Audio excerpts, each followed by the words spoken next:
Beleza, começou. Aí, enfim, vamos lá. Vou começar agora. 3, 2, 1 e valendo. Olá, eu sou o Carlos e hoje nós estamos aqui para comentar o State of DevOps de 2022, né? E eu tô aqui com duas certas pessoas, né? E deixa eles se apresentarem aí para vocês aí. Vamos lá. Vamos lá, Pode somatório. começar aí, Soma. Pode começar. Sou mais Tá. tímido. Bem, se tu é mais tímido, então a gente tá fudido. Eu sou o Somatório, não sei muito o que falar sobre mim, trabalho, mexo nessa vida de DevOps faz um tempo. Por muito tempo brincava que eu era DevOps de palco, que eu falava muito sobre DevOps e tudo mais, mas o lugar que eu trabalhava não tinha abertura para isso. Eu tentava o máximo que eu podia, mas não era bem a mesma coisa. Hoje em dia eu trabalho já mais um pouco mais alinhado com isso. E não sei muito o que falar, é isso aí. O Bel Pesce do DevOps. A pior que no DevOps Days Portugal, meus colegas descobriram, porque o Jefferson falou, né, que eu era o ursinho carinhoso do DevOps, agora tudo lá é o ursinho carinhoso do DevOps. Tudo, o tempo todo, Faz ô, ursinho sentido, pô, carinhoso do faz DevOps. sentido. Se encaixa perfeitamente, pô. Melhor possível. Bom, sou o Matheus Fidelis, eu sou desenvolvedor, sou SRE, eu trabalho aí na indústria de software tipo, há quase 10 anos, a maior parte no setor financeiro e a outra maior parte assim, em startup. E estão trabalhando diretamente, dando consultoria para startup, e praticamente toda essa jornada aí trabalhando com cloud pública, containers e DevOps, e agora com engenharia de confiabilidade, né? Mas o importante mesmo é que eu sou bartender doméstico e meu sonho é ser uma referência mundial em caipirinha. E é muito mais importante do que meu currículo propriamente dito. Diz mais sobre mim do que o currículo propriamente dito. É isso aí. Então, eu queria aproveitar que vocês estão aqui. Tipo, a gente vai comentar sobre o relatório de State of DevOps da Google, né? Com o pessoal do Dora Metrics. Mas antes de a gente entrar no relatório, eu queria fazer uma pergunta para vocês sobre quando vocês ouviram falar pela primeira vez do termo DevOps e quando vocês tiveram o primeiro contato com isso. Eu fui em 2016, e fui no Telegram. Eu lembro que eu recebi uma lista de grupos do Telegram para entrar e tal, de um colega meu. E aí eu olhei lá, tinha lá DevOps, e eu lembro que tinha Docker, e eu lembro que eu tinha ouvido falar de Docker, tipo, alguém comentando de Docker num Fizzly, e que era o Fórum Internacional de Software Livre, não sei se vocês lembram dessa coisa do passado. E eu lembrava disso, e daí eu fiquei curioso para ver o que que era, entrei no grupo, daí alguém comentava, o tempo todo tava alguém falando de DevOps também, e daí como eu já tinha um link lá daquela lista de links deles, eu entrei, aí lá comecei a trocar ideia, conheci o FIC lá, conheci o Guto, conheci lá, conheci o Gomes, eu conheci no grupo de Docker, mas ele também tava no de DevOps. Então foi lá que eu conheci a maior parte do pessoal, que hoje em dia são amigos meus, na época, né, eu fui criando aquela ideia de ídolos. E daí eu participei do primeiro não, né? Teve em 2010, teve um DevOps Days no Brasil, mas o primeiro, digamos assim, que foi o que chamou as coisas, foi em Porto Alegre, DevOps Days Porto Alegre foi em 2016. Desde então eu não larguei disso, tô sempre participando, tô sempre ajudando os eventos e tal. E eu não lembro o que era a segunda parte da pergunta. Não, e o que é DevOps para vocês? Eu só vou deixar o Matheus responder enquanto eu penso aqui. Ele vai falando sobre a história dele, eu vou pensando, porque isso aí é Ou difícil de daí eu definir. vou pensando também enquanto eu vou respondendo aqui. Também não tenho uma resposta pronta para isso. Então, Eu tu vai comecei falando, a. tu fala quando começou, e daí eu vou pensando. Aí eu falo a minha resposta, enquanto eu tô falando a minha resposta, tu pensa a segunda parte, entendeu? Assim vai indo. Pode ser. Eu não sei quando eu tive meus primeiros contatos com DevOps, eu sempre pergunto isso pro Gomex, porque foi com ele que eu tive o meu primeiro contato assim, de comunidade do que seria o DevOps. Então, eu preciso perguntar quando ele começou a falar sobre isso, que daí eu sei quando eu comecei a aprender. Mas eu creio que seja por lá para 2015, 2016, mais ou menos, mais para 2015, eu acho. E desde então, tipo, eu venho aí, quebrando pedras na evolução disso dentro das empresas que eu passei, né? Sempre tentei pegar mais questão de ferramental, porque é muito mais fácil do que a cultural, conseguir deixar bons legados, assim, quando eu passei, assim, questão de DevOps. Fui também organizador de um DevOps Days de Campinas, então muito difícil falar de DevOps Days depois do Soma, mas pelo menos eu tenho aqui. E DevOps, para mim, cara, é uma chave de produto. produto digital, produto SaaS, para mim, tipo, é um drive de produto, drive de qualidade, drive de times, drive de entregas, de time to market. Então, assim, a gente pode falar 1000 definições técnicas do que é o que não é DevOps. Estou dando, assim, uma visão de produto, que é o cara que vai comprar o DevOps para colocar na empresa dele, um drive de aceleração de produtos. Então, eu encaro dessa forma. Então, gosto de definir dessa forma, porque é simples e a gente é usar a tecnologia, usar tudo que, tipo, todo o conhecimento que a galera tem de entregar software em produção, entregar software com qualidade em produção e trazer, assim, tipo, em opções de frameworks para a gente colocar, né, plugar nas empresas que se encaixa melhor e dar esse drive de produto para levar, pô, ideias para cima, ideias para a rua. Eu tava pensando aqui, o problema dessa pergunta aí é que se tu perguntar para 10 pessoas, tu vai ter pelo menos 11 definições diferentes, né? Então, porque alguém vai falar duas, é certo? Para mim, eu acho que até hoje, das definições que eu ouvi, assim, uma das que eu achei mais bacana, que eu acho que foi inclusive o Gomex que falou, eu não tenho certeza, mas eu acho que foi ele, que é basicamente todo mundo entender que no final das contas o alvo de todo mundo, o que todo mundo quer é entregar mais valor pro cliente lá no final da linha. Então, não é simplesmente, apesar de estar lá no nome DevOps, as pessoas acham, o pessoal de desenvolvimento e o pessoal de operações, cadê segurança, cadê business, cadê não sei o quê. Na real, é todas essas áreas, todo mundo junto, tentando, entendendo finalmente, porque não é fácil entender isso, acreditem, a gente sabe, não é fácil, mas é realmente entender que tá todo mundo, na verdade, junto, tentando ao entregar o melhor valor possível pro cliente lá no final da história. Isso que é para mim. Sim, sim, concordo.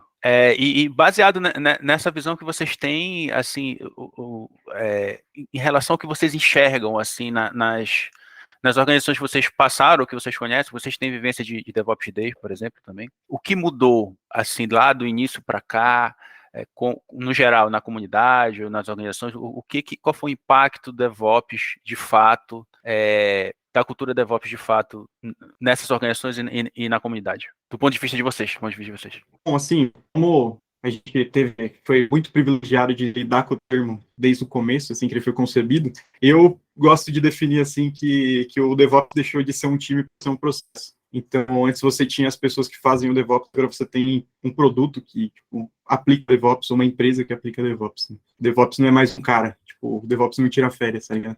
Então, a principal evolução foi essa, tipo, ver tudo como um ferramental, ver, tipo, como uma pessoa que faz DevOps, um cara que vai configurar essa pipeline para realmente, tipo, meu produto é DevOps, meu produto tem métricas de entrega, meu produto, tipo, acompanha, tipo, antes e depois de um deployment, eu consigo medir tudo, consigo tratar com mais qualidade possível todas as partes do meu build para gerar um valor ali, como o Soma falou, melhor para o meu cliente. Então, assim, vendo também de uma visão macro, eu consigo ver a evolução do DevOps parando de ser uma pessoa para virar um time, para virar agora um processo que as empresas adotam. E se eu fosse resumir, seria assim. A gente, é uma coisa que é engraçada, né? A gente, pelo menos, tu não falou quando é que tu começou com DevOps, Carlos, mas Eu? Vamos colocar que foi por 2015 também, que a maioria das pessoas foi por aí. Foi por aí, né? Vou então, contar minha história, pronto, vou contar minha história. Fala aí. Na época eu trabalhava trabalhando no data center, né? Tipo, não tinha muito contato com cloud. 2 pessoas vieram trabalhar conosco, que foi o William Paixão e o Thiago. Inclusive o apelido do Thiago era Docker, né? A gente não chamava o Thiago pelo nome, a gente chamava de Docker. E basicamente foi ali que eu tive o primeiro contato e, na realidade, a gente vê que as coisas já vão evoluindo de uma forma natural para quem trabalha com operações, né? E eu enxergo que antes sempre existiram essas pessoas que são multidisciplinares, né?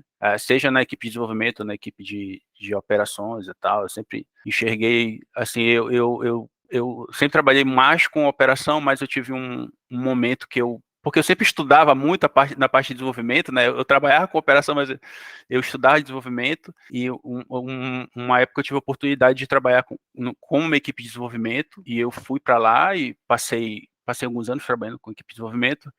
Só que eu acabei retornando depois de tempo para operação e eu trouxe muita coisa de lá, assim, que eu aprendi lá, assim, a parte de gerência de projetos, acho a questão do trabalho de equipes de desenvolvimento clássicas era muito legal, eu achava muito legal, e eu meio que trouxe essas coisas de lá também para para a equipe de operação que eu trabalhava. E aí, quando essas 2 pessoas vieram trabalhar conosco, meio que abriu a minha cabeça, a nossa cabeça da equipe, e a gente foi fazendo uma transição meio que natural das coisas, assim. Eu considero, assim, muito, assim, que comigo foi dessa forma, né, que eu tive o meu contato, que eu migrei para DevOps. E basicamente foi assim, essa foi a minha história. Pô, gostei. Perdi um pedaço, vou ter que ver a gravação depois, porque meu fone resolveu que acabar a bateria, é isso aí. Mas depois eu vejo a Acho que eu perdi gravação. um pedaço, mas eu gostei. Tá, mas o que eu ouvi, eu gostei, pô. É bem parecido com a minha. Não, tudo bem, que isso. Mas todo mundo foi mais ou menos da mesma época, e é uma coisa que é engraçada tu ver, porque, sim, se for olhar na história do DevOps, oficialmente começou lá por 2008, 2009, né? É discutível o que começou isso. Até hoje eu acho que ainda tem muita discussão, e também, na verdade, na prática ninguém se importa muito com isso. Mas se for ver, foi por aí, e é engraçado, se for ver lá, por exemplo, no site do DevOps Days, vocês vão notar que teve um salto de DevOps Days de 2015 para 2016, assim, é absurdo. Então, mais ou menos, a coisa cresceu por essa época mesmo, foi quando começou a chamar atenção, entendeu? Sim, eu acho que, eu vejo que tem muita influência de SRE também, cara. SRE surgiu lá para 2007, 2008, lá pelo Google também. Muita coisa. Mas o que eu vejo, assim, que para mim, que mais chama atenção de ter mudado, entendeu? É que quando eu comecei a ver DevOps, eu lembro que quando eu falava sobre isso, ninguém sabia do que eu tava falando, achavam que eu tava só jogando um monte de buzzword, isso aí é clássico, né? Todo mundo falava se era buzzword ou não. E uma coisa que mudou bastante é isso. Hoje em dia já a coisa é mais definida. Assim, se tu fala de DevOps, as pessoas já sabem do que tu tá falando, a maioria das pessoas da área, né? Claro, pessoas de fora de TI não vão fazer a mínima ideia do que tu tá falando. Mas as pessoas já conhecem mais, as pessoas já têm mais noção. Hoje em dia já tá tendo um monte de gente querendo prever quando o DevOps vai morrer, falando, não, porque agora o negócio é time de plataforma e não sei o quê. Não, gente, uma coisa não tem nada a ver com a outra. Sabe? Mas todo dia, faz alguns anos, de tempo em tempo, aparece alguém querendo falar o que é que vai matar o DevOps. Então, para vocês verem como é uma coisa que já tá bem, todo mundo conhece. Isso é uma coisa que eu notei que mudou bastante de lá para cá, entendeu? As pessoas já entendem melhor, já conversam melhor sobre isso. Tem muita gente ainda que precisa entender muita coisa, que a gente precisa discutir coisas, mas a tendência é as pessoas pegarem melhor. E como o Matheus falou, as empresas já estão mais abertas nisso, né? Mas põe uma pessoa ali e essa pessoa é a DevOps, ou aquele time é o DevOps, né? Vamos, qual que é a moral do DevOps? Vamos quebrar silos. Aí o que a gente faz? A gente cria um silo do DevOps, né? A gente compartilha o silo. É tipo isso. E a coisa tá mudando, pelo menos. Um dia desses eu até comentei, eu acho, não sei se foi com o Carlos que eu comentei com alguém, que na empresa que eu tô, não existe esse cargo DevOps, né? E daí alguém falou assim, eu preciso que algum DevOps faça alguma coisa. Aí a minha chefe pegou e falou assim, isso aí não é cargo, isso aí não existe. DevOps, tu também é DevOps, tu faz parte disso, para com isso. E daí começou toda uma discussão em torno disso, e eu achei bem bacana. Claro que eu não me importo de botar no LinkedIn que eu sou DevOps, não é essa a questão, né? Se é cargo ou não é outra história, mas o que eu digo é que as pessoas já estão mais. Não é assim, a preocupação dela, na real, era exatamente o que eu me preocupo. Essa ideia de vamos criar uma área ali DevOps e agora o problema é deles e eles que têm que resolver, essas pessoas que têm que resolver, e a gente é DevOps agora.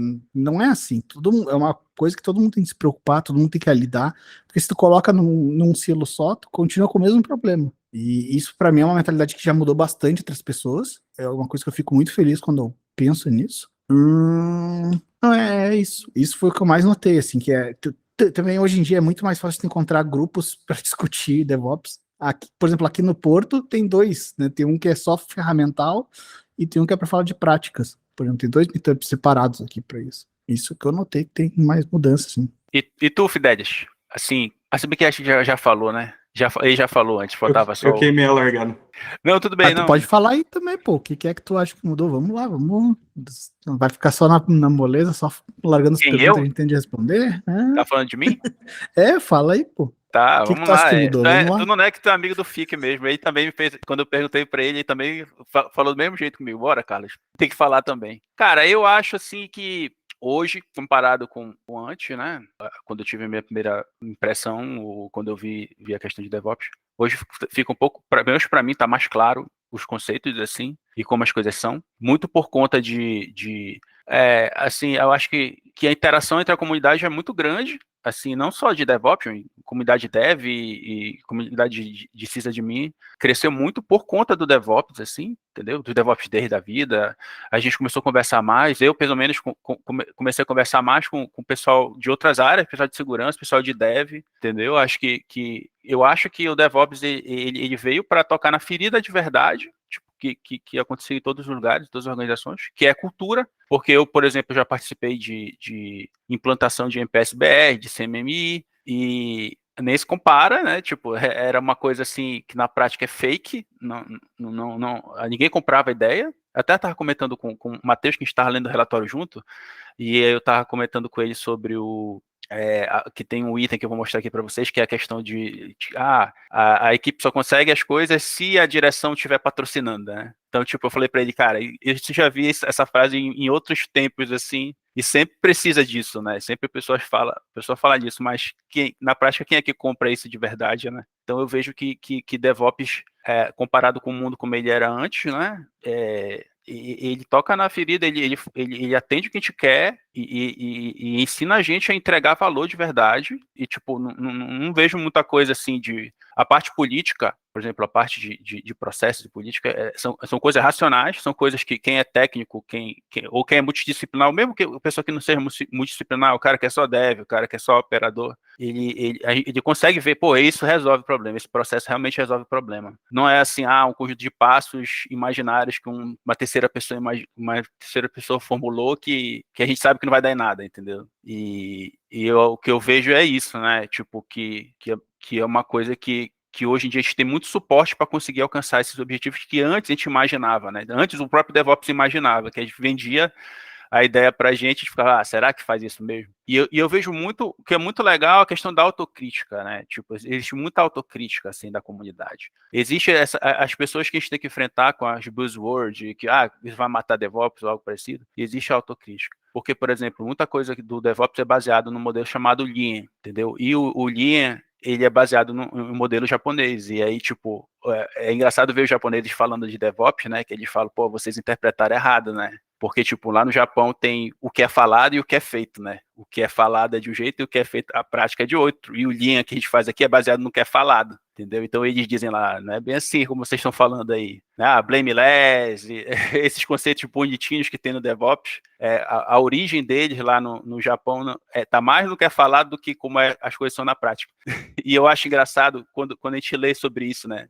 E a gente poder ter esse alcance, né? De encontrar esse tipo de conteúdo, porque a gente não fica só preso vou ficar preso aqui ao ciclo de vida do software, ou aqui eu faço os processos que eu faço aqui em operação, etc. E o que eu acho legal do DevOps é isso, é um conjunto de coisas que tudo vem para agregar, tudo vem para agregar. SRE veio para agregar, não veio para matar. Plataforma engineer, a mesma coisa, vem para agregar, não vem para matar, entendeu? Tipo, eu acho que a espinha dorsal já está aí. Então, no meu ponto de vista, a evolução do DevOps é isso, entendeu? A espinha dorsal já foi feita e a gente só vai evoluindo, vai agregando as coisas. Enfim, eu estou falando mais do que meus convidados, porque é isso. Tá. Então vamos lá. Então eu vou começar aqui. Vou chegar aqui para vocês. Então eu vou começar o relatório. A gente vai ver o relatório aqui de State of DevOps de 2022. E basicamente ele é baseado, tipo assim, em 2021, eles identificaram que a segurança da supply chain que é essencial. Tipo, o maior problema que o DevOps estava enfrentando em 2021 era isso. Era a gente olhar lá para o ciclo de vida para o pipeline lá de entrega das nossas aplicações e perceber que ali tem muita vulnerabilidade, né? Então, tipo, lá pelo meio do meu build, eu tenho um passo que vai baixar imagem de container, etc. Enfim. Então, em 2021, o relatório foi baseado nisso. E, quer dizer, chegou a essa conclusão. E esse relatório que a gente vai ver aqui, que é de 2022, ele está tratando a segurança na supply chain como principal, entendeu? Tipo, o foco é segurança. Então, o foco desse relatório de 2022 é segurança na supply chain. Então, basicamente, eles pegaram dois frameworks que serviram como base aí tipo assim, meio que foi recomendado depois do relatório de 2021 e a ideia era avaliar quem utilizou esses frameworks de 2021 até 2022 e quais resultados que eles mostraram de fato, assim, em contraponto a quem não utilizou eles, né? Então, a gente tem esse SLSA, que no caso, são os níveis, eles definiram níveis de segurança para supply chain, e que é um framework mais voltado para a parte tecnológica, e a gente tem o Security Software Development Framework, do NIST, que é mais para a questão cultural, né? Tipo, questão de processos e governança, etc. A ideia é implementar os dois para a gente conseguir melhorar a segurança da supply chain das nossas pipelines. E, basicamente, assim, na análise que eles fizeram aí de 2022, eles chegaram à conclusão que quando as empresas que têm uma cultura de alta confiança, né, e blameless, e pouca responsabilização, eles têm 1.6 mais, eles são 1.6 mais performático do que quem trabalha com uma política mais dura, mais procurando responsáveis pelos incidentes, etc. E aí eu queria saber da opinião de vocês dois relacionado a isso, né? Relacionado, se vocês concordam, que a gente tem que olhar que existem muitos problemas relacionados à parte de segurança, né,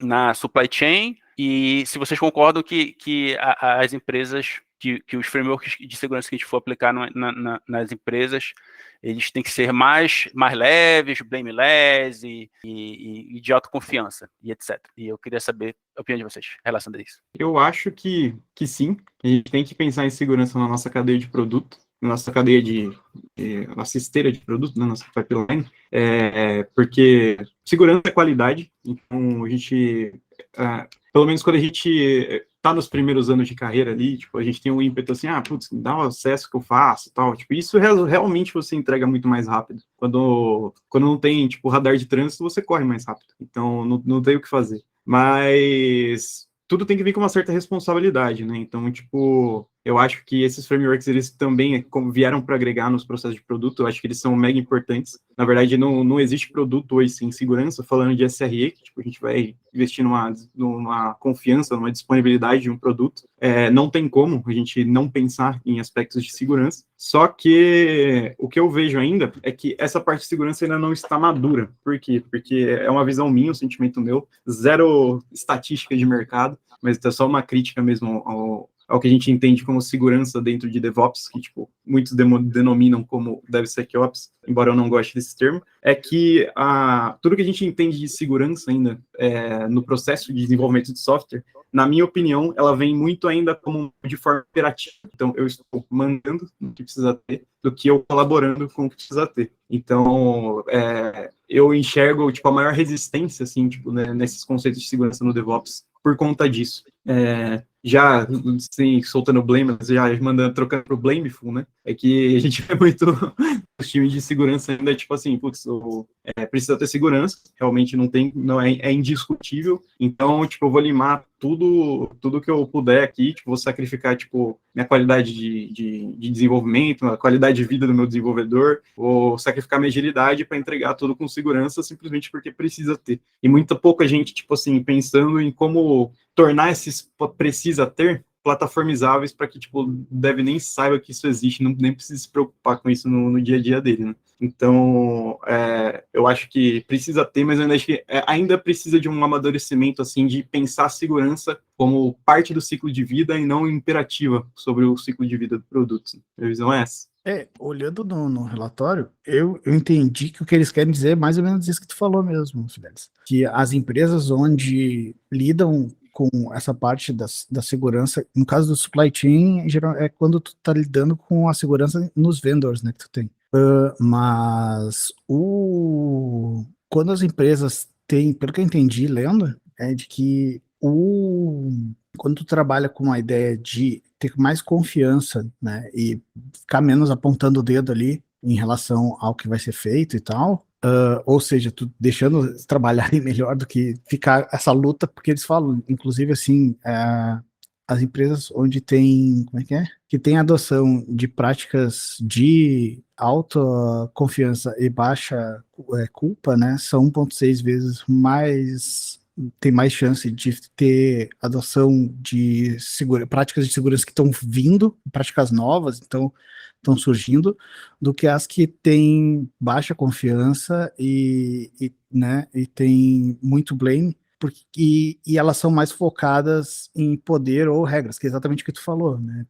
Eu sou o que manda, então eu tô colocando essas regras, tu tem que seguir essas regras. Foi isso que eu entendi, foi exatamente isso que tu falou, é o que eu entendi lendo o relatório. Sim, sim. E eles põem aqui também que, tipo, quando a gente trabalha com alta confiança e blameless, e também, além disso, tem aquilo que eu falei ainda agora, que é o apoio das lideranças, né, apoio da gerência. Então, os times são mais estáveis, né, tem pouca rotatividade, e as percepções de quem faz parte dos times são muito positivas a ponto de aumentar a probabilidade de quem faz parte de um time recomendar aquele time ou aquela organização. Pô, aqui é muito legal de trabalhar, eu me sinto seguro, eu me sinto protegido, e as coisas acontecem, né? E além disso, eles acrescentam aqui que as entregas ficam melhores e mais performáticas quando as organizações oferecem trabalho flexível, né? Quando eles não se preocupam muito, vou ser rígido aqui com as coisas que eu vou cobrar aqui do meu time, e o trabalho é mais flexível. Eu queria saber a opinião de vocês sobre isso também. Para mim faz sentido, né? Afinal, quando tu te sente mais livre, mais livre, eu digo no sentido de que, né, não tem alguém ali te microgerenciando em tudo que tu faz, ou olhando cada coisa que tu vai fazer para apontar um erro, ou mesmo se tu falar, eu errei em tal coisa, as pessoas tratarem isso como, tá, acontece e tal, né? E notem que eles falam ali de low blame, né? Ou tem muita gente que fala também blame aware, né? Não estão usando muito o termo blameless, porque na real todo mundo, a gente acaba jogando a culpa em alguma coisa. Então a tendência é a gente ter mais essa noção de que a gente vai fazer isso e lidar com isso da forma correta, né? Em vez de ficar apontando o dedo de cara, né? Tratar isso melhor. Mas, porque o que acontece se, por exemplo, tu tá num ambiente onde tá todo mundo sempre cuidando do que tu vai fazer, e se tu falar alguma coisa, se tu deixar escapar alguma coisa, vão cair em cima de ti. Tu vai esconder toda e qualquer chance de algum problema que aconteça. E se tu esconde todo e qualquer problema, vai dar muito mais trabalho para descobrir esses problemas que podem ter, entendeu? Se tu não falar, se tu não te sentir bem e falar assim, eu fiz tal coisa, sei lá, eu fiz tal coisa que liberou tal... eu instalei a versão aqui e depois eu notei que essa versão estava errada, essa versão tem uma falha de segurança, mas não deu tempo de eu arrumar e tal, sei lá. Aí eles perdem a chance de, por exemplo, alguém podia falar assim, a gente pode começar a usar um scanner para esse tipo de coisa, né, para detectar se vai ter e tal. Porque se tu não fala, fica ali, eventualmente alguém vai descobrir, e isso vai levar muito tempo em relação ao negócio. Em vez de simplesmente tu te sentir bem, de falar, aconteceu tal coisa, assim, assim, assim, a gente não percebeu que tinha esse problema, quando a gente percebeu já era tarde, e a gente está procurando o que a gente pode fazer para evitar que isso aconteça no futuro. Entendeu? É bem diferente como as pessoas vão lidar e como vai ser o trabalho. Ao menos para mim é bem diferente. E eu vi isso acontecer várias vezes. Eu já tive nos 2 lados da história e eu vi que é bem diferente quando tu tá ok de falar os problemas, as coisas, ou então tu te sentir bem de falar assim, essa tecnologia nova que tá surgindo, eu quero testar, podemos testar? E as pessoas simplesmente falar, vamos testar, entendeu? Quando tu tá num ambiente onde todo mundo tá sempre procurando alguma falha, tu vai ter menos coragem de testar uma coisa nova, porque ela pode estourar na tua cara e todo mundo vai apontar isso como um problema e vai ser um problema para ti depois. Não sei o que vocês acham. Eu concordo, acho que questão de criar esses ambientes seguros para experimentação, assim, pelo menos os lugares que eu já passei que tinham essa cultura, assim, tipo, putz, vamos fazer os erros melhorarem o processo, né? E não, tipo, blindar o processo ao máximo para que ninguém consiga fazer nada de errado. Eu acho que, além de tornar o dia mais leve, né? Tipo, qualidade de vida, de trabalho mesmo, tipo, cara, todos os times que eu já trabalhei que, tipo, pregavam isso de alguma forma, eram times, assim, que despontavam tecnicamente, assim, comparado aos outros. E todos, tipo, eram times, assim, muito... eu não gosto dessa palavra de ownership, mas, assim, eram times, assim, que resolviam problemas e, tipo, abraçavam mesmo o produto e, tipo, experimentavam coisas nele, tipo, tecnologias novas, processos novos. E, putz, deu um erro aqui, como você falou, como que eu faço para isso nunca mais acontecer? Putz, em vez de, tipo, xingar a Mariazinha, tipo, eu pegar aqui e tipo, chamar a Mariazinha, o Joãozinho e o Kleber, que já tem aqui, falar, cara, como que a gente coloca aqui na nossa esteira para isso nunca mais acontecer? Ou se acontecer, tipo, se acontecer em desenvolvimento e não conseguir para produção, por exemplo. Para a gente conseguir ter um processo seguro, mas que não limite a criatividade. Eu concordo com tudo que você falou, hein? Eu sei, Carlos. Eu concordo também. Assim, eu queria citar aqui que a Westron, que é quem toma conta da Dora Metrics, junto com o Google, definiu que existem 3 tipos de organizações, né, de culturas organizacionais, né? Uma é a patológica, a outra é burocrática e a outra é a generativa, que a gente chama.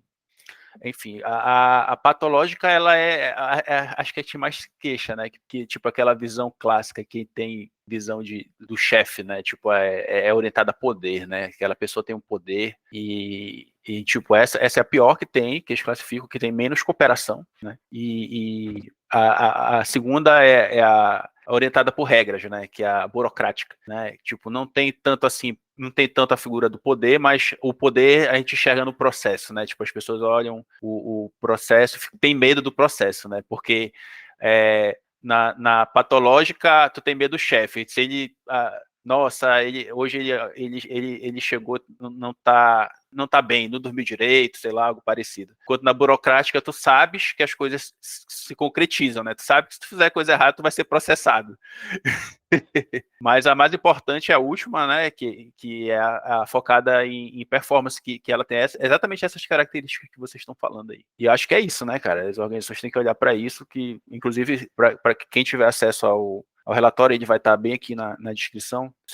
Vocês podem ver lá que isso não é, tipo, não é opinião de alguém numa rede social, algo parecido. Os dados estão lá. Né? Então, estou mostrando que os outros modelos são totalmente ultrapassados e não servem, né, na prática. Não são adequados na prática. Vamos lá. Então... Coisa sei lá, para mim é uma coisa que para mim é legal destacar, né? É que o Westron, no caso, ele é um sociólogo, ele não é uma pessoa da área de TI. Legal. Ele é sociólogo. Legal. Tá, então aqui tem uma parte do relatório aqui que é relacionada à cloud, né? Eu vou até compartilhar aqui, eu acho que é interessante para o pessoal ver. Então, o relatório está mostrando para a gente que a adoção de cloud continua acelerada, né? E tem esses dados aqui de comparação, né, com o ano de 2021 ou com 2022, que a gente vê que o número de adoção de cloud está crescendo e o que vale ressaltar aqui são 2 pontos, o lance de multi-cloud, né? As clouds públicas são mais adotadas, e multi-cloud também, e a questão do no-cloud, né? Que ambiente que não usa o cloud baixou muito, né? Tá só em 10% hoje em dia, né? E deixa eu ver o que mais. Tá, outro dado importante aqui, que eles disseram que cloud híbridas e multi-cloud, quem resolveu adotar isso, né? Trabalhar com cloud híbrido e multi-cloud, tiveram impactos positivos nas organizações, né? Então, teve a questão de performance organizacional, aumentou 1,4 vezes, né? Só que tem um porém aí, que teve um impacto negativo na performance de delivery, né, dos softwares, para quem está trabalhando com multi-cloud. Agora, vai ressaltar uma observação que o Fidel estava conversando comigo um pouco antes de a gente começar a gravar, que aqui nesse caso, eles citam que o multi-cloud deles não é que, nossa, estamos usando o mesmo software em várias clouds diferentes. Na verdade, usa o serviço de uma cloud para uma coisa, o serviço de outra cloud para outra, e basicamente é desse tipo de exemplo que nós estamos citando aqui. E aí eu queria saber a opinião de vocês aí sobre isso. Como você comentou, tipo, essa questão do multi-cloud, né, tem muita gente que tem, tipo, até um certo medo quando ouve esse termo, principalmente eu, assim, que tive experiências muito ruins, assim, com esse termo de multi-cloud. Eu já tive alguns experimentos, tanto rodando o mesmo software em diferentes clouds ou usando serviços, assim, por exemplo, serviços que são SaaS, por exemplo, da AWS, são totalmente as a service, por exemplo, um SQS, um S3, daí no GCP a gente tem o Firebase, o Google Functions e tal, e acabar usando esse serviço de forma cruzada, né? Então, a aplicação na AWS que usa o Firebase. E eu acho que, tipo, a maioria do pessoal que respondeu foi pensando nisso aqui, porque, tipo, eu acho que ainda é muito utópico ainda pensar no multi-cloud como a mesma aplicação rodando em vários lugares, né? Porque tem, tipo, é muita engenharia, não é só cloud. Como que você consome um Google Messages da mesma forma que você consome um SQS. Então, tipo, ainda tem muita carga de engenharia que você precisa pensar ali para pensar em multi-cloud, né? Não é só mandar, ou se abster do melhor de todas as clouds e rodar tudo totalmente agnóstico em todas elas, que eu acho que, tipo, já mata o propósito de você se rodar numa cloud pública, né? Então, até tipo, os algoritmos de load balance dos cloud providers funcionam diferente, não é tudo igual. Então, acho que essa ainda é um pouco utópico esse ponto aí de... Então, para mim, quando eu leio aqui, tipo, o sentimento que eu tenho ainda é essa referência cruzada aqui. Tipo, tem uma cloud híbrida que roda no meu data center, eu uso o S3, rodo na AWS, uso algum serviço na Google, algum serviço na Microsoft, ou uso, sei lá, o serviço de pipelines da Azure lá, que eu esqueci o nome para entregar na AWS.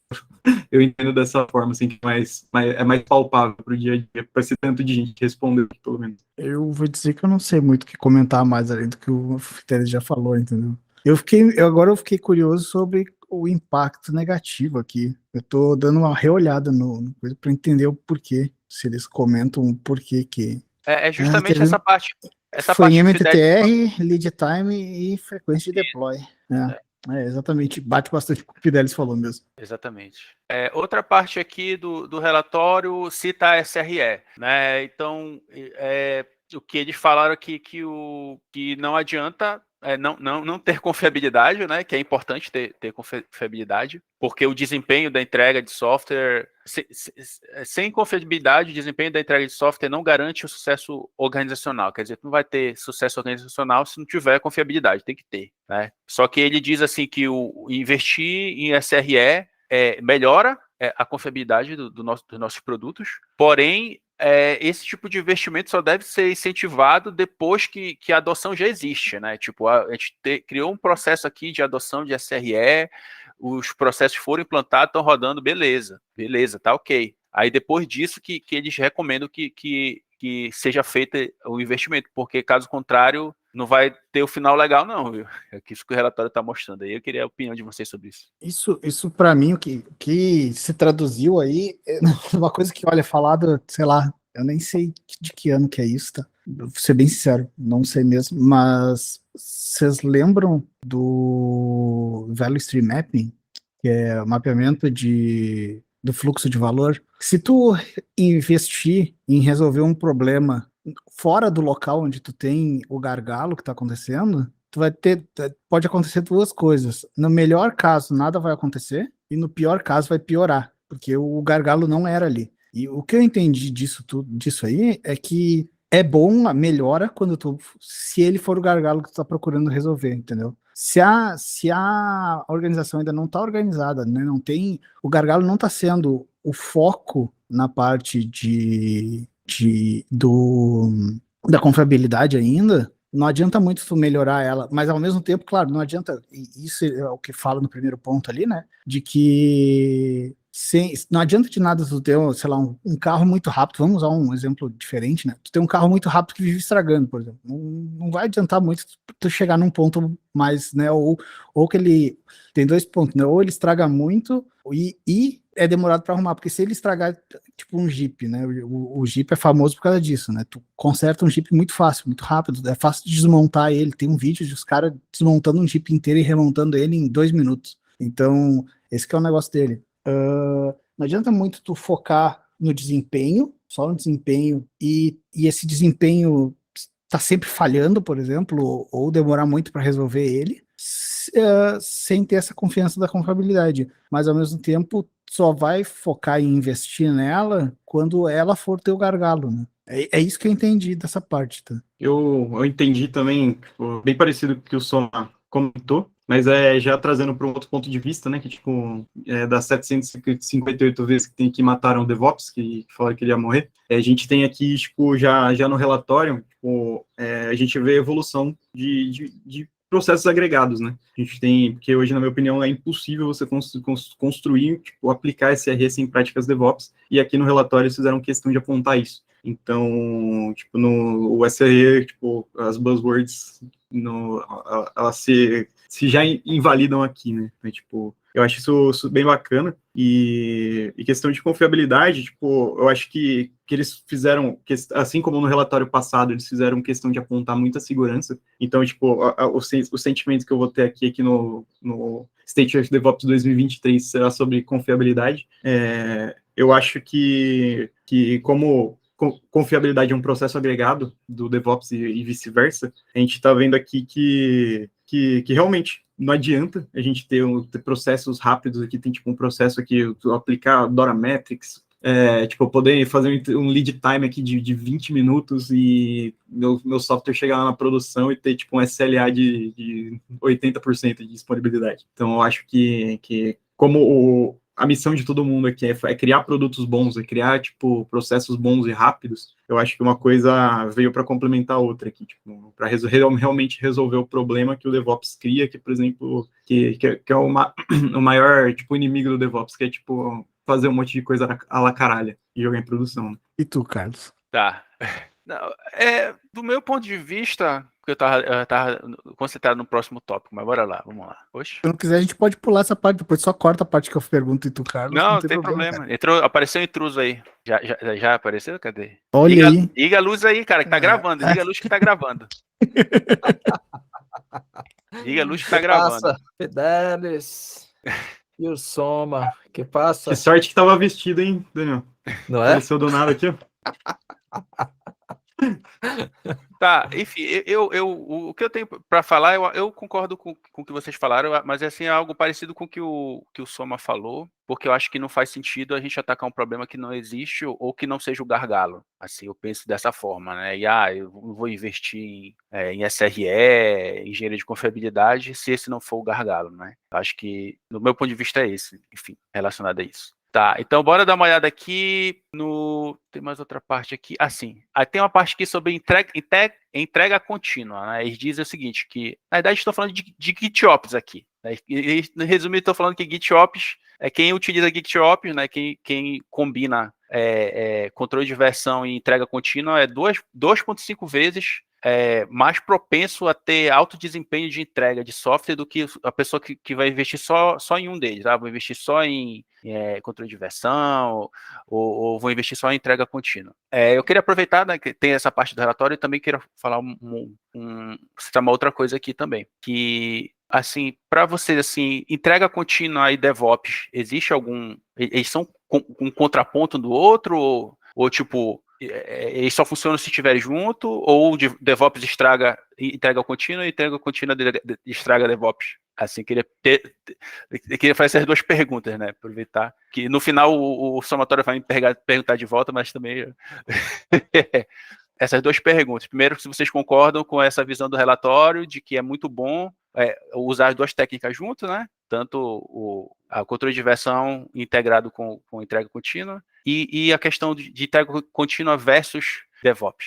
Vamos lá. Vai lá, somatório.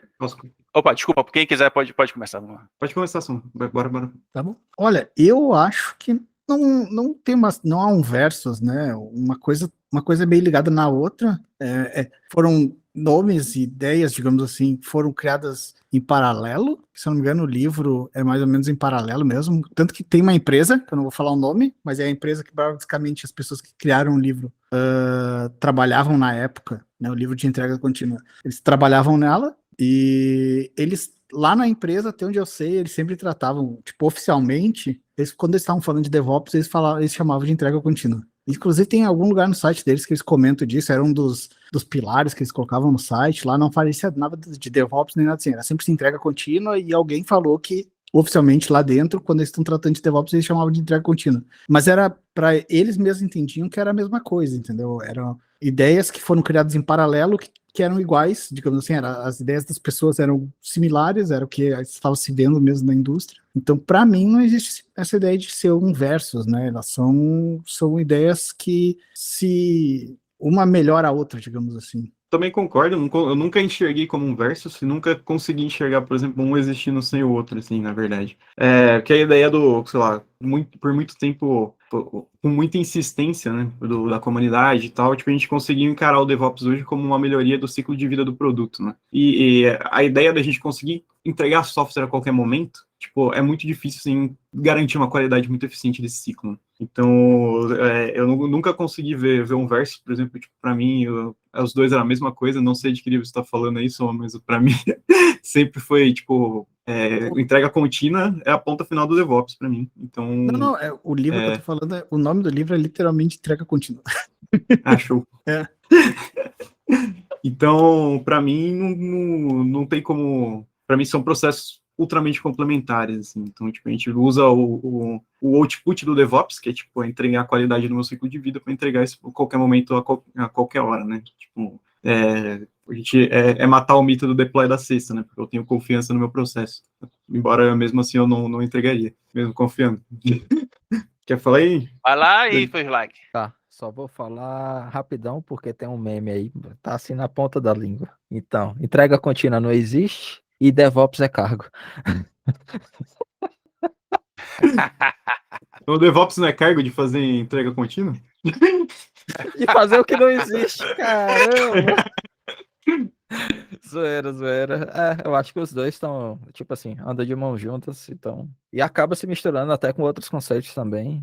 Deixa eu pensar aqui, performance contínua também, melhora contínua. Tem muita coisa aí que anda acoplado. Complementar, né? Quer dizer, falam que é complementar, mas no fim das contas, no fim do dia, é um emaranhado só. No fim do dia, tudo um ponto SH. Isso.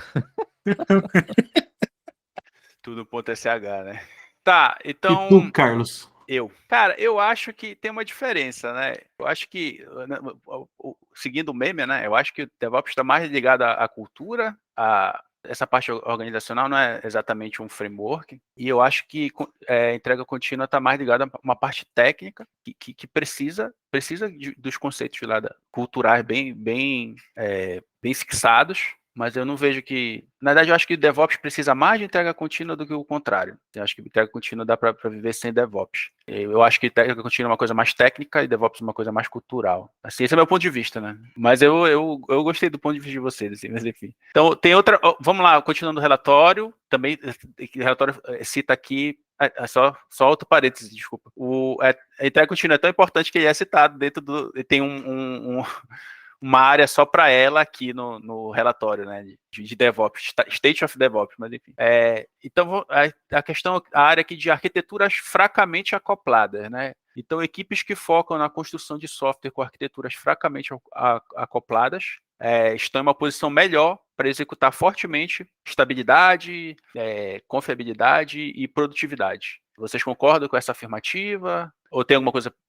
Qual a observação de vocês relacionada a isso? Eu acho que não entrega melhor, eu acho que entrega mais vezes. Quando a gente fala de fraco acoplamento, né? A gente fala de microserviços, né? Então, ou dá para desenvolver um monolito com baixo acoplamento, mas o que a gente tem de hoje de mercado são microserviços, né? Então eu entendo assim que tipo existem mais estatísticas a respeito disso, porque tipo como você tem mais microserviços, você entrega mais vezes, né? E não necessariamente melhor. Porque a gente tem, tipo, case cat real, assim, vai entregar um microserviço com dependência, o cara não faz o versionamento e tal das APIs, então, tipo, você acaba gerando um transtorno gigantesco ali em escala para fazer o seu delivery, né? Mas quando isso acontece, a chance disso acontecer, na grande maioria, é muito mais difícil na grande maioria das vezes do que você zoar, tipo, um software só que todo mundo depende dele, né? Então... Não, desculpa, fala. Pode falar. Não, é que eu ia comentar que, como eles estão falando de arquitetura fracamente ou fortemente acoplada, né?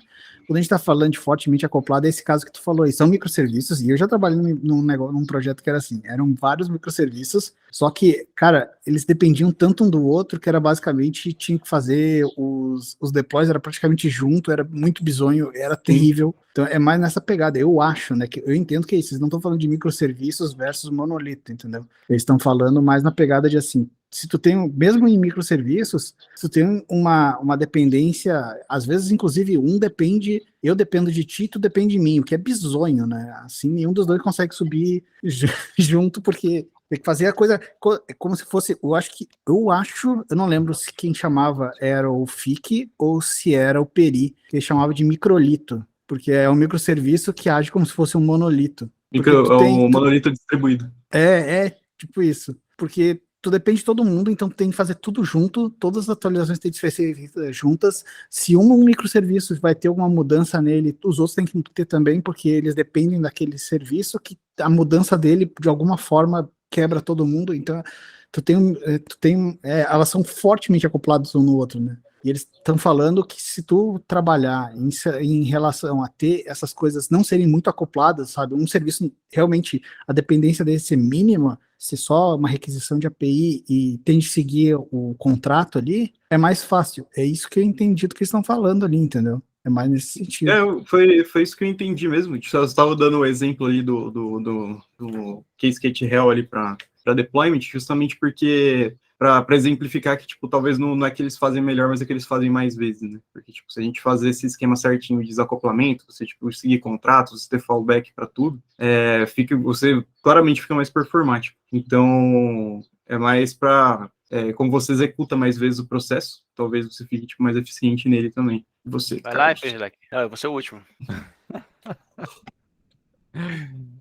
Tem nem muito o que falar, né? Tipo, se a gente for olhar, se eu for contextualizar por experiência própria, por as empresas por onde eu já trabalhei, por onde eu já passei, os projetos que eu já vivi, e a narrativa de outras pessoas também, a quantidade de reclamação, quando o negócio é muito acoplado, a dificuldade aumenta, a barreira aparece e não funciona, não anda, não vai, não progride. E assim, na experiência passada, na empresa que eu estava anteriormente, cara, era um monolitão de quase 10 gigas, o deploy, e ninguém reclamava, porque o bagulho funcionava. Porque você só tinha uma preocupação, era subir aquele pedregulho ali e fazer funcionar e acabou. Então agora imagina você quebrar ele em 100 pedrinhas menores e passar pelo problema que o Soma mencionou ali, né? Que a pedra número 20 tá dependendo da número 50, mas a 50 depende da 75, e a 75 precisa da 3.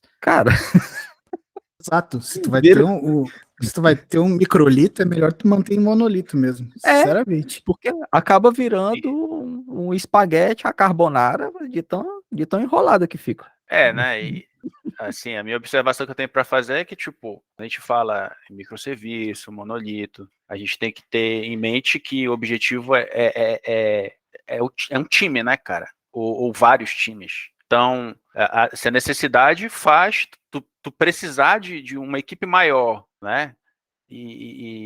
Então não faz sentido tu continuar com o teu monolitão, né? Agora não adianta ficar pensando só na tecnologia, entendeu? Não adianta, tem que pensar nessa questão de organização de time, porque microserviço tem tudo a ver com isso, né? Então, eu vou ter o lance de arquitetura fracamente acoplada é justamente para eu ter a minha independência com o meu time para eu tomar conta daquele microserviço, daquele serviço, ou sei lá, daquele monolito. Sei que quem toma conta é o meu time e ponto final, entendeu? Aí se o meu time ele tá tendo que tomar conta de 2, de 3 microserviços, aí tá errado, né? Aí tem alguma coisa de errada aí, né? Então não foi dimensionado, nem foi alocado da forma correta as coisas, assim. Totalmente, que nem vocês falaram, o monolito distribuído aí.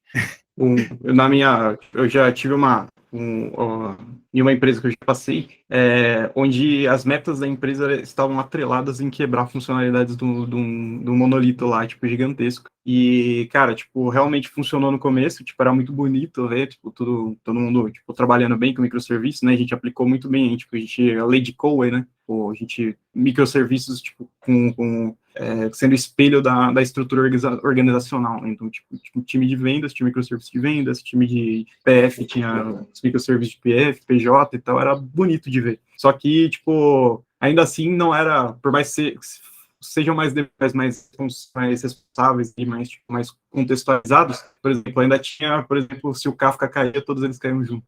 Então, ainda assim, não... São pequenos detalhes que, tipo, usam, tipo, uma filosofia muito grande, assim, sabe? Tipo, foram bilhões de dólares, tipo, investidos para fazer uma estrutura, tipo, gente pra caralho, tipo, contratada para fazer um processo de engenharia, para refazer o processo de delivery, tudo por mais, e, tipo, no fim, tipo, todo mundo usava uma peça de Kafka. Então, eu dava problema nesse cara, tipo, a gente jogava, tipo, praticamente tudo que a gente construiu, assim, no ralo, assim, questão de teoria, né? Sim. O que eu acho legal é justamente a gente trazer essas discussões à tona né? Não estou falando do nosso ambiente de trabalho, que acaba que aparece os arquitetos de software, todo mundo é arquiteto de software, todo mundo, né, vira especialista em falar. Se for para falar mal, então nem se fala. Vou criticar aqui microserviços, não, bora voltar, bora usar monolito. Aí tipo, o cara vai lá no Twitter e fala, não, para que usar hexagonal? Vamos fazer aqui, vamos criar um monolito. Eu resolvo tudo com monolito, né? Aí quando chega lá, né, na Black Friday, o cara some das redes sociais, né? O cara some das redes Todo mundo é sociais. arquiteto até o primeiro Arrum. Até o primeiro Arrum, né? E aí é ruim quando tu vê a organização, é só o Arrum, toda hora é o Arrum, toda semana é o Arrum. Aí tem uma coisa de errada aí, cara. Tem uma coisa de errada aí. E aí eu acho legal, eu acho saudável puxar essas em ambiente de trabalho, né? Puxar essas conversas.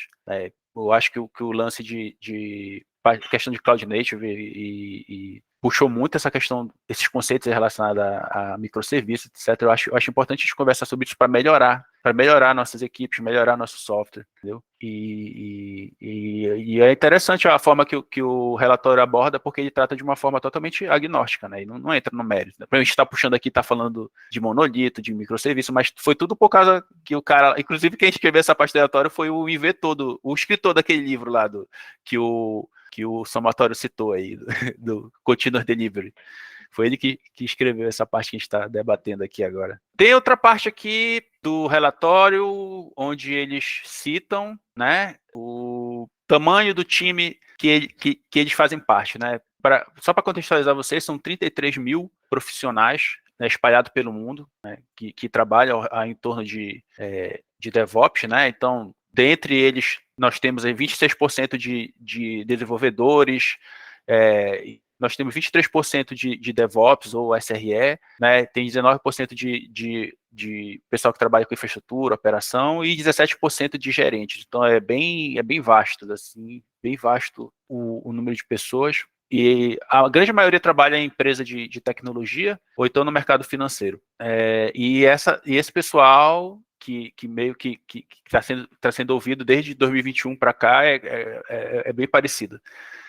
O conjunto é bem parecido. Então, eu queria ressaltar aqui o time, né? Que eles estão falando de times. Como é composto os times deles, né? Então, 25% dos entrevistados pertencem a times de 5 pessoas ou menos, 50% dos entrevistados pertencem a times de 8 pessoas ou menos, e 75% dos entrevistados pertencem a times de 12 pessoas ou menos. E eu queria saber essa opinião polêmica de vocês aí. Qual o tamanho ideal de um time? Projeta aí pra gente ter uma referência. Tá, peraí. Tá aí, esse é o gráfico de lá do relatório. Cara, tipo, eu acho que não tem um tamanho bom, assim. Eu acho que, tipo assim, tem gente que trabalha na ideia da pizza, né? Então, que eu acho que é o que tá representado ali, que é metade das pessoas ali, tipo, cada um come um pedaço da pizza. Então, porque tanto times muito grandes quanto muito pequenos também são um problema, né? Quando a gente fala de escala organização. Por exemplo, uma startup, um time de 2 pessoas, talvez seja muito mais suficiente. Então, pelo menos eu não tenho uma opinião formada, assim, do que é o melhor. Por exemplo, se eu fosse segmentar, eu ia segmentar por complexidade, tipo, do produto em si, do time. E tipo assim, eu não passaria, assim, do tamanho da pizza, né? Pedir uma pizza, cada um come um pedaço. Não a brotinho, grande normal. Seria quanto isso? Quantos pedaços? 8. Ah, beleza. Cara, eu não sei. Infelizmente, vou ter que dar aquela resposta clássica de consultoria, né? Depende. Porque depende da complexidade do projeto, depende de em que ponto tá do projeto, se tá no início, se já tá, as coisas já estão tudo azeitadinhas, já tá tudo bonito funcionando. Mas, infelizmente, eu não tenho como falar assim, consegue resolver as coisas com mais de 12 pessoas? Depende 12 pessoas fazendo a mesma coisa? Não é a mesma coisa. Aí fica... Porque aí tu vai pegar uma empresa muito grande, por exemplo, tu vai ter 12 pessoas, mas tem um monte de projetos, cada uma vai ficar, sei lá, metade da pessoa em um projeto diferente na mesma empresa. E aí? Não, mas aí, não, peraí. Não, isso que eu tô falando. Vamos devagar, eu sei que tá falando, mas não, vamos devagar. Uma coisa é organizacional, organograma e tal. Aqui é tudo focado visão de projeto. Tô falando visão de projeto. Tô falando, eu trabalho em 3, 4 projetos. Não. Em um projeto, vamos lá. Então, reformulando minha pergunta para facilitar para ti. 12 pessoas, mais do que 12 pessoas? Não, 12 pessoas, mais do que 12 pessoas com certeza não. E uma também não. Sei lá, umas 5, 6 talvez. sei, é que depende muito de como é que vai ser o trabalho. A verdade é essa. Mas Eu, por que eu, depende? eu tenho Vamos lá. muito problema em definir coisas. Porque assim, ó, eu tenho pra mim que se eu falar um número aqui, as pessoas, alguém vai acabar ouvindo isso e vai pensar, ó, o somatório diz que é esse número, então é esse número que a gente tem que fazer. Entendeu? Tá. Não que eu tenha toda essa importância, mas eu tô dizendo assim, a gente falar um número aqui e a gente chegar num consenso do número, é grande a chance Não, de que Quatro. alguém. 4. Confia, 4. 4. Leva pra sua vida aí, 4. Eu não sei, Quatro. depende do projeto, mas umas 4, 5, 6. Não, vamos fazer assim, para não ficar negócio muito comprometedor, assim, faz um range, né? Tipo, um mínimo máximo, assim, entre tanto e tanto. Entre 2 Então. e 12. Entre 2 e 12. Eu acho que, vamos lá, eu falei, de 4 a 8 pessoas no máximo. Né? Eu também, de 4 a 8. Eu acho que Também de 4 a 8. Eu acho que o tamanho ideal para mim é 6, o tamanho ideal. Mas assim, com 4 tá bom, 4 a 8. Porque a literatura diz que a gente tem que ter times pequenos, né? Assim, tipo, tem como fugir, né? Então, o próprio exemplo aqui tá mostrando pra gente que tá indo aqui de 5 a 12, né? 5 a 12, né? Mas assim, baseado no... Eu tô falando mais de questão pessoal, né? Experiência pessoal. Claro que isso aí, cada organização deve saber qual é a sua dor e como organizar, mesmo porque às vezes é difícil uma organização ter uma pessoa alocada só no projeto, né? Mas de qualquer forma, eu imagino dessa forma. Eu vou ver isso, eu vou compartilhar. O InfoSlack vai até embora. Tá, a gente tá falando muita merda. Ele pausou. Né? Tá, então, dos entrevistados, quais tecnologias que são mais utilizadas nos projetos dele, né? Então, containers, aí engloba Docker e Kubernetes, está 54%. SaaS, 47%. VMs na cloud ainda está em terceiro lugar, eu pensei que não pegaria nem top 5, mas enfim. Funções da service, eu pensei que ia estar um pouquinho mais alto, tá? 41%. E, enfim, o resto vocês estão vendo aí. Eu queria saber a opinião de vocês, assim, relacionada a isso aí. Quais tecnologias vocês acham que vai crescer? Qual que vai mudar? Qual que vai cair? Ou algo parecido nesse mundo DevOps aí? Essa eu fiquei bem surpreso que, tipo, por exemplo, se puder voltar aí Desculpa. acho que eu perdi a posição. Desculpa. Eu tava em quarto, daí eu falei, será que é quarto mesmo? É quarto. Fiquei surpreso, por exemplo, de bagulho de passo, por exemplo, o AppGenie, o Beanstalk, que tá, tipo, abaixo de VMs hoje, assim, de SaaS, por exemplo. Se bem que, tipo, assim, aqui não tem um contexto, por exemplo, assim, tipo, tecnologias de plataforma, né? Então, talvez tenha um pouco de sentido. Mas o que eu aposto nos próximos anos, eu acho que é FaaS, o Functions as a Service, tanto que, tipo, pelo tempo de vida que ela tem de mercado, tipo, pegando fogo de mercado para a posição que ela tá aí, já foi um salto muito grande. Sim. Então, pelo menos, assim, tem visões, assim, de pessoas, assim, que eu admiro bastante, assim, de, tipo, Kelsey Hightower, que, tipo, no futuro, assim, não vai existir, talvez, uma divisão do que é FaaS, do que é container. Então, como eu sou pagar pau, eu acredito nisso também. Eu concordo. E FaaS vai crescer bastante, sim. Já, na real, tá sempre crescendo bastante. Eu não lembro como é que foi ano passado, mas provavelmente mudou de posição já. Eu não em relação à tecnologia, mas uma coisa que anda bastante falando, provavelmente ano que vem eles vão falar bastante sobre os times de plataforma, né? Que isso é uma coisa que anda em alto, tanto que eu falei que já tem gente falando que isso vai matar o DevOps, né? Sim. Então eu acho que é uma coisa que tá crescendo, eu acho, se eu não me engano, o report de quem, não é da Google, mas se eu não me engano foi aquela WTF, sabe? WTF is SRE, que tem eles fazem, aquela empresa, que eu não lembro o nome agora, é Container Solutions, eu acho. Eles têm um report deles também, e eles incluíram não sei se é um report, não, acho que é no evento deles. Agora eles estão incluindo uma área que vai ser para falar sobre times de plataforma. Então, eu acho que isso é uma coisa que vai crescer bastante. Mas eu também fiquei surpreso, ao mesmo tempo que eu não fiquei surpreso com as VMs estarem em alta ainda, porque, né, como a gente estava falando lá no início, né, o DevOps surgiu lá em 2008, 2009, começou a crescer em 2016, começou a crescer de fato, assim, que a coisa... Então leva muito tempo para as pessoas mudarem, principalmente quando tu já tem uma coisa. Então, muita gente, o que muita gente fez quando foi para cloud? E é sério, vocês sabem disso. O que muita gente fez? A gente tem tudo no ambiente, como é que é? On-premises, né? Que muita gente chamava de in-house e coisas assim. Agora a gente quer ir para cloud. O que a gente vai fazer? converte, digamos assim, essa máquina numa VM, joga lá e depois a gente vê isso. E o depois nunca chega, né? É verdade. Tem bastante disso. Tem projeto que eu já trabalhei que era exatamente, estava nessa situação, e aí eles queriam mudar. Eles estavam num ponto que eles, não, a gente quer ver, agora tá na hora do depois, aí toda vez que propunha alguma coisa, mas não sei, tá funcionando ainda assim, né? Se tá funcionando assim, deixa assim, cara. Então, eu fiquei surpreso, mas ao mesmo tempo não fiquei tão surpreso assim. Depois, pensando melhor sobre isso, né? Eu me liguei, não, peraí, mas tem um monte de gente que tá funcionando bem a VMzinha lá, vai ficar aquela VMzinha até. Pra vocês terem uma ideia, um dia desses, eu vi um projeto que tava na AWS com uma VM de Net Gateway. Em vez de usar o Net Gateway da AWS, não, eles tinham uma EC2, Meu Deus. que era o Net Gateway deles, entendeu? Pô, E outras coisas. Eu não julgo, porque eu já trabalhei num ambiente assim também. Sim, Não, sim, é. não. Sim. O NetGate, E até- ele é bom, mas ele não te dá API de nada. Daí, por exemplo, empresa que precisa ter firewall de saída, você se lasca. Daí a Sim, galera faz isso aí. não é só isso. Teve também, eu lembro que até quando perguntaram, falaram que fizeram as contas lá e chegaram à conclusão de que era mais barato manter assim, a EC2 rodando o tempo todo, do que pagar o valor que era do coisa. Faz sentido? Fica aí, ué. Então fica muita coisa assim. Agora chegou a tua vez, Carlos.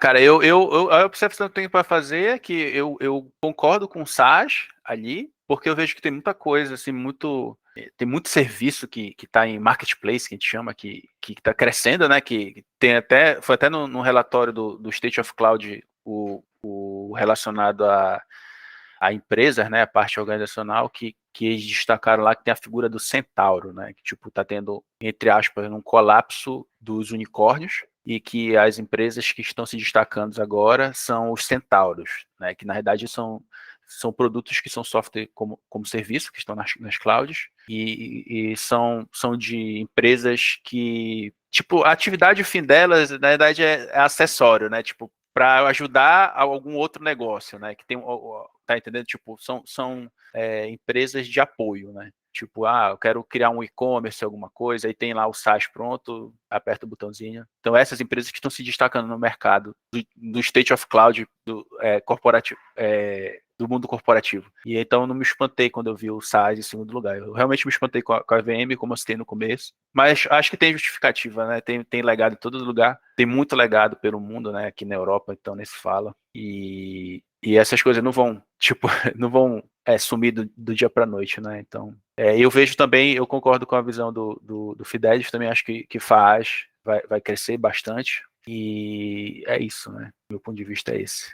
O que eu queria, terminamos mais ou menos a análise aqui do relatório, mas assim, eu vou continuar fazendo algumas perguntas para vocês aí, porque assim, seja dos últimos vídeos que eu estou fazendo, ou em conversas informais, eu vejo que o tema segurança está muito alta, e eu queria saber da opinião de vocês, se vocês concordam com isso, né? Que tipo assim, uma coisa que a gente tem que começar a se preocupar, e se existe um desafio, né? Qual seria esse desafio? Ou então como seria esse desafio? Se seria difícil ou algo parecido, para a gente trazer essa questão de segurança para o dia a dia, para o nosso dia a dia. Porque, por exemplo, posso falar assim da questão da minha carreira.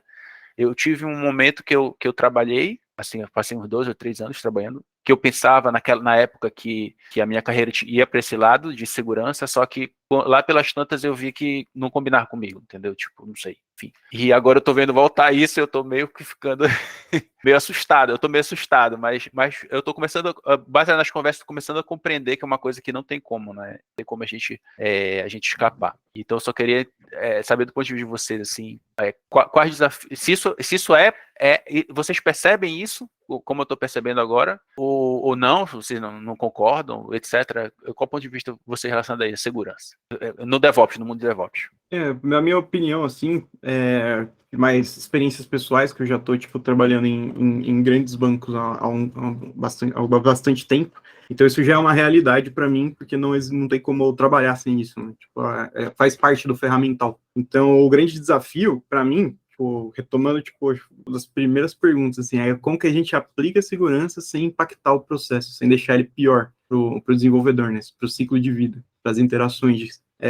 Eu acho que, como que eu, tipo assim, como que eu rodo um SAST, um DAST na minha pipeline sem, tipo, comprometer, tipo, o que o meu processo de desenvolvimento já está acostumado? Como que eu faço isso sem encher o saco deles? Tipo, sem eu não oferecer nem a chance de existir uma resistência, porque, tipo, o processo é transparente. Então, como que acho que o grande desafio é a gente tornar, tipo, a segurança participativa e não imperativa, e reunir ferramental mesmo, tipo, para a gente tornar isso transparente, colocar nas nossas pipelines, assim, e deixar, agregar o produto e não só mandar nele, né? Tipo, não adianta nada a gente subir lá 100% de segurança e, sei lá, tipo, cair nosso lead time de 2 minutos de deploy para 2 dias. A gente perdeu todo o time to market que a gente teria ali para fazer entregas. A gente começa a acumular mais entregas, então a gente não consegue, tipo, entregar mais rápido, tipo, testar mais rápido, testar de forma pequena, porque, tipo, o processo é tão burocrático que eu não consigo trabalhar se não for, tipo, promovendo uma branch release de 8 quilos para dentro da massa toda vez. Então, acho que o grande desafio é esse, tornar esse processo simples. E, tipo, a gente entrar em acordo de ferramentais, assim, do que usar, quando usar, e ajudar também a evoluir esses caras, porque, tipo, a segurança também não está preparada para lidar com software de forma rápida e escalável, né? Então, minha opinião é essa. Eu concordo total, até porque não adianta, se as pessoas não se virem como parte do processo ali de segurança, qualquer processo, na verdade, né? Se tu não te vê como alguém que está fazendo parte desse processo, se tu não vê que ele é uma coisa que não está te atrapalhando, tu vai dar um jeito de burlar ele de alguma forma. E sempre tem um jeito de burlar, nem que seja acabar escalando isso para alguém superior que pode falar, não vai mais ter porque tá atrapalhando o negócio. E daí tu passa a não ter nada, o que é pior ainda. Então, eu concordo total com o que o Fidelis falou. Eu vejo assim que existe uma barreira aí no que diz respeito à questão de definir os controles e as políticas. Assim, também tem a questão de como que eu vou fundir os processos, né? Então, por exemplo, tem a questão da parte técnica, né? Tem a parte técnica de segurança, que a gente tem lá, tem o Red Team, tem o Blue Team, que eles testam os nossos softwares, vulnerabilidade, eles tentam se invadir, etc. E eu vejo que é um desafio trazer isso para o nosso mundo, ou eu acho que eles têm que entender. O Fick falou aqui, quando a gente estava conversando sobre cloud, a gente acabou citando isso um pouco, de segurança, que é um desafio porque o pessoal de segurança, a maior parte veio de operações, tipo, quando a base deles é de engenheiro de software, aí a conversa flui melhor, aí tudo fica mais legal com a gente, mas assim, para conversar com o pessoal de operação é um pouco mais complicado. O pessoal de operação que foi para a de InfoSec. E eu vejo esse desafio, mas eu vou aproveitar esse relatório, vou dar uma lida nesses frameworks, né? Tem 2 frameworks que eles propõem pra gente. Até o Fidelis também falou, vou dar uma lida nisso daqui, tem umas coisas interessantes que eles são bem novos, né? E eu vou dar uma lida neles e ver o que eu posso entender e o que eu posso ajudar para melhorar isso daí. Porque, assim, não combina. Assim, não combina o nosso mundo com o mundo de InfoSec, não combina. Porque eles são muito mais parecidos com o mundo de ABTicket lá do ITIL do que com a gente. E, assim, esse é o meu ponto de vista. E eu queria agradecer aqui a presença de vocês e deixar aberto aí para despedida de vocês aí. Vamos lá. Eu agradeço aí de estar aqui, conversando com 2 pessoas que eu gosto pra caralho aqui no Interwebs. E espero poder fazer caipirinhas para vocês aí logo menos. E não só para vocês, mas para quem estiver assistindo também. Se um dia vocês me encontrarem, pode cobrar uma caipirinha. O pai vai fazer. Eu também queria agradecer, principalmente porque eu me atrasei um monte e me esperaram. Achei muito, muito bom. Vocês são muito, muito legais, porque eu já estava assim, perdi. Muito obrigado. E se vocês já sabem, né? Estando aqui na volta, é só me avisar. O Carlos tá por aí, eu fiquei várias vezes avisando para ele de vários meetups, ele me avisa de meetups, a gente dá um jeito de se encontrar de vez em quando. Queria dizer pro pessoal que se tiver a chance de participar de DevOps Days, principalmente organizar, façam isso, é uma experiência bacana, por mais que ela tenha momentos, né, em alguns casos, traumáticos para algumas pessoas, depende das pessoas que vão estar na organização e tudo mais, acaba, às vezes tem coisas, mas é uma boa experiência. Até hoje ninguém me falou que não gostou do que fez, 100% assim, não gostei. Então, principalmente, tá, e eu gosto muito de falar isso, principalmente se a cidade que tu for, não for uma capital ou um grande centro comercial, coisas assim, sabe?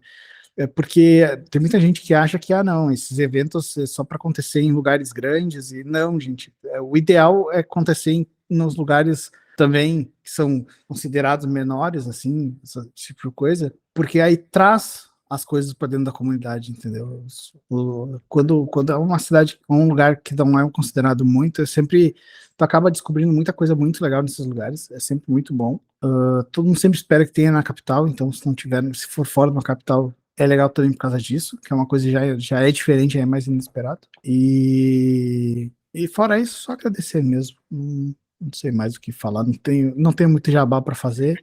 O Fidelis tem jabá para fazer, ele não fez, não sei porquê. Faz aí, Fidel, jabá Eu lá tenho. do projeto. Jabá. Eu tô tocando esse 2023 aqui, esse finalzinho de 2022, eu vou usar tudo que eu sei ao máximo para gerar coisas para a comunidade. Eu fiz essa promessa para mim, para minha esposa. E acabei de lançar um projeto que é para simplificar índices econômicos para grande público, para tirar, tipo, a ideia de que a economia tá bem é Bovespa e dólar dólar. O dólar tá baixo, o Bovespa tá alta, a economia tá linda. Então, chama Economia Popular, economia-popular.github.io. Então, tem bastante tecnologia foda por trás, não é só um bagulho simples, não. Tem crawler, tem tipo, processo de comparação estatístico. Em breve vou entrar, tipo, a próxima release gigantesca vai entrar em correlações de índices econômicos, tudo de forma simplificada e explicada aí para grande público, tá? Então, esse é o meu jabá do momento, que eu tô extremamente orgulhoso de ter feito isso aí, tipo, ter dado essa ideia feita do nada, assim. Principalmente que eu tenho experiência negativa com front-end, eu consegui fazer o bagulhinho.